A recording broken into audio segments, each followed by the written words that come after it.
markale kulanti wacan saaxiibayaal hadii aan eegno waxyaabaha ka soo cusboonaaday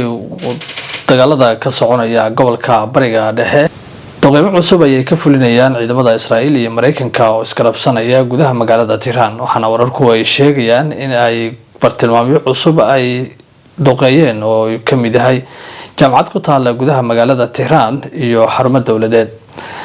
sarkaal sare oo ka tirsan ciidamada Israa'iil ayaa sheegay inay ku guuleysteen howlgaladii ay saaka ka fuliyeen gudaha magaalada Tehran isla markaasna ay ku bartilmaamsadeen sida uu sheegay saldhigga military doqeynta cirka ah ee Iran ay ka wadaan Israa'iil iyo Mareykanka ayaa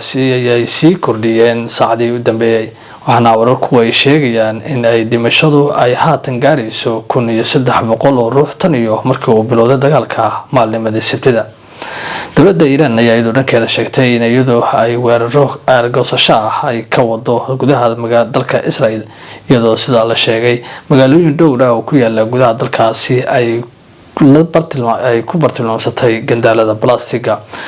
sariga digniinta ayaa isqabsaday magaalooyin dhowr ah oo gudaha Israa'iil gaar ahaan magaalada Tel Aviv waxaana la sheegay ilaa iminka inay dadku ay ku hoos jiraan dhulka hoostiisa iyagoo ka baqdin qabo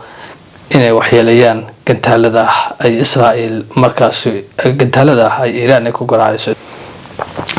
Iran ayaa sidoo kale waxa ay digniin u dirtay kooxda Kurdiyiinta ee ka dagaalanta gudaha dalkaasi Ciraaq waxaana wararku ay sheegayaan in weeraro diyaaradaha aan duuliyaha lahayn ay ku qaaday goobo ay ku sugnaayeen ciidamo ka tirsan Kurdiyiinta koonfurta dalka Ciraaq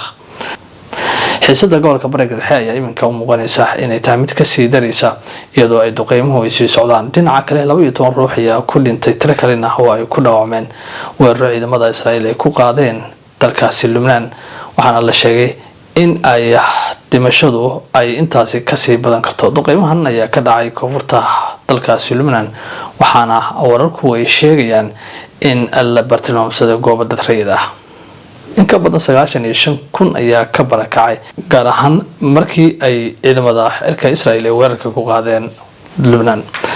weeraradan ayaa kuwa ugu argoosanayaan ururka Hezbollah oo gantaalo ku garaacay magaalooyin ku yaala dalkaasi Israa'iil isla markaasina qasaare xoog leh u geystay qasaaraha ka dhashay weerarada gantaalada ee Iran ay ku garaacayso ururka Hezbollah ayaana la ogeyn inta uu leeyahay inta badan warbaahinta ayaana loo ogoleen gudaha Israa'iil inay warbixin ay ka soo tabiyaan hase yeeshee sida ay sheegeen wakaalada wararka ee Reuters iyo AFP waxaa jira dhimasho aad u badan oo gudaha Israa'iil ah inkastoo aan tirada la cayimin dalalka qaliijka ayaa wali waxa ay walaac ka muujinayaan xiisada ka sii daraysa gobolka bariga dhexe gaar ahaan Iran oo weerar joogto ah ku haysa saacadii la soo dhaafay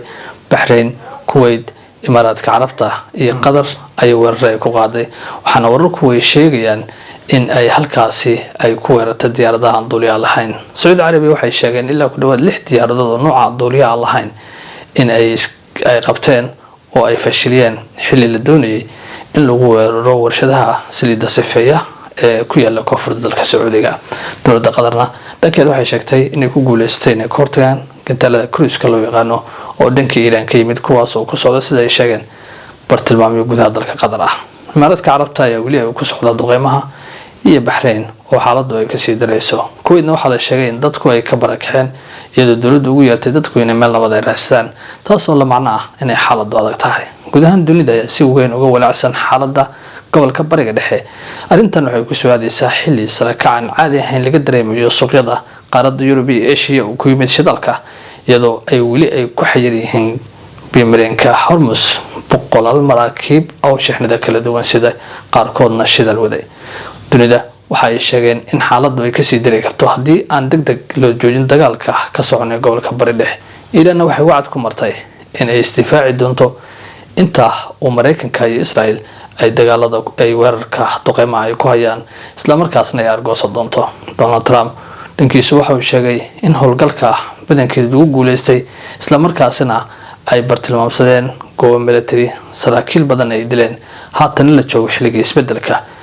isla markaasna aysan dagaalka joojin doonin inta ay ka taqalusayaan raadiga sida uu sheegay maamulkii hore ee Iran oo sida hadalka u dhigay Donald Trump